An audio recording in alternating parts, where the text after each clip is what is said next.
Dans un instant, dans les Alpes-Maritimes, l'art fait un carton à Grasse. Des élèves d'une école maternelle ont transformé une soixantaine de bidons en œuvres d'art. Des créations très poétiques qui se retrouveront bientôt dans une exposition. Nous découvrirons à La Rochelle une association qui roule pour les demandeurs d'emploi. Elle propose à tous ceux qui sont à la recherche d'un job des locations de scooters et de vélos à tout petit prix. Mais tout d'abord, ce coup de projecteur sur ces travailleurs qui œuvrent pour le bien-être de tous. Dans l'Oise, des employés municipaux ont accepté de prendre la pause pour leur ville. Donner un visage à la ville, la rendre un peu plus humaine. À Marny-les-Compiègnes, c'est une campagne d'affichage d'un nouveau genre. Les employés municipaux posent pour la ville. Ces affiches présentent leurs fonctions au sein de la commune. Virginie Renaudin, responsable du service éducation et jeunesse, chargée aussi des élections, 11 ans d'ancienneté, elle s'est prêtée au jeu. La photo elle a été prise dans le bureau en face, le bureau des élections, par le service communication.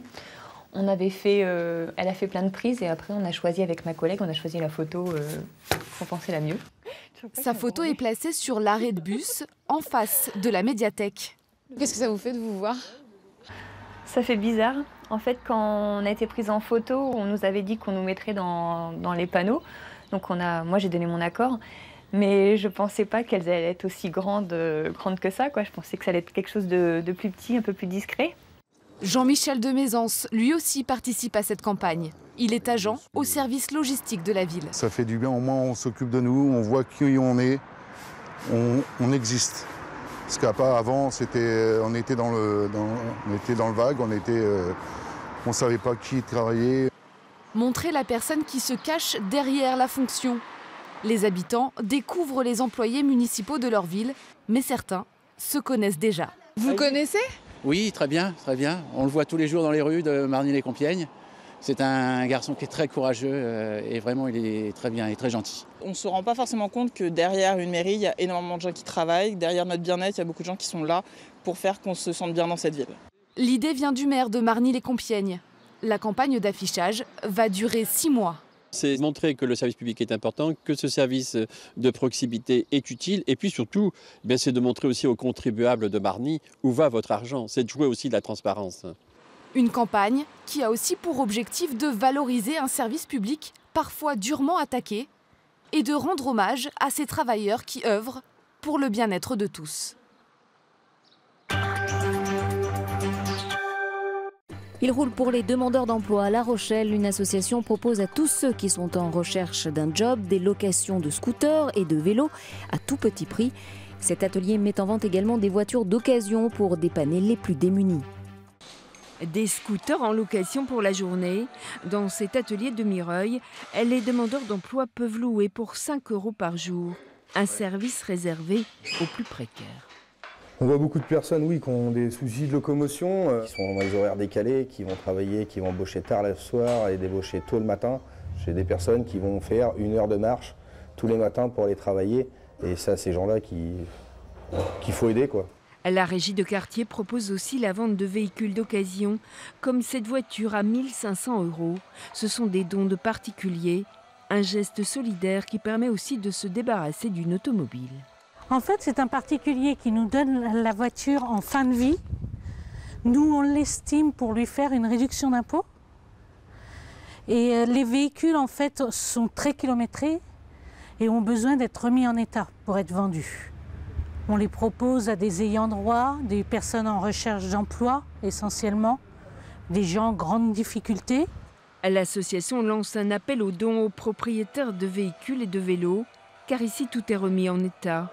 On peut éviter la casse ou la déchetterie pour dépanner les plus démunis. On n'a pas assez de donateurs de vélos. Au lieu de mettre des vélos en déchetterie, ce qui serait bien, c'est de nous les ramener.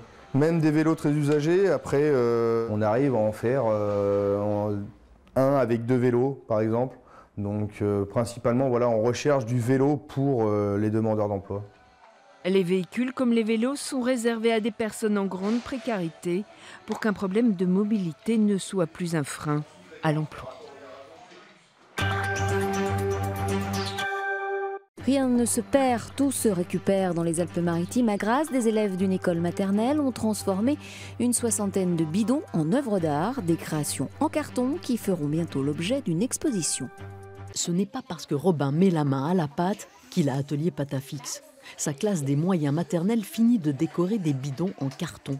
Ils vont aller à la télé.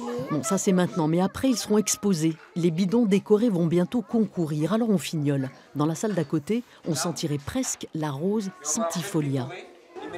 C'est un avion parfumé. Il a un nom ? Air Grasse. Les 5 continents, c'est le thème du concours. Les enfants travaillent sur des bidons en carton que les usines grassoises utilisent pour le transport. Et leurs parents sont invités à fabriquer à la maison leur propre création. Ça sert à donc créer du lien, fédérer, faire quelque chose de magnifique et proposer aux enfants et aux gens une dynamique au niveau de l'école qui fait qu'on se retrouve tous autour d'un projet commun. Ici, c'est l'Asie. Les petites mains de l'atelier couture ajustent la robe de la poupée Kokaishi. Mais c'est quoi ça? C'est des pommes? Des cerisiers. Des cerisiers. Des fleurs de cerisier du jardin japonais. Les enfants les ont peints à la gouache. Et ensuite, maintenant, voilà, nous essayons de rapporter tous les éléments japonisants, on va dire. Donc les fleurs de cerisier, les baguettes chinoises, les lampions. Encore quelques éventails à placer et c'est presque prêt. Voilà. Allez, hop là. Ensuite, les 60 réalisations seront exposées en plein air au Jardin des Plantes à Grasse. Du 12 au 18 mai, toute une semaine pour aller découvrir une vraie expo bidon.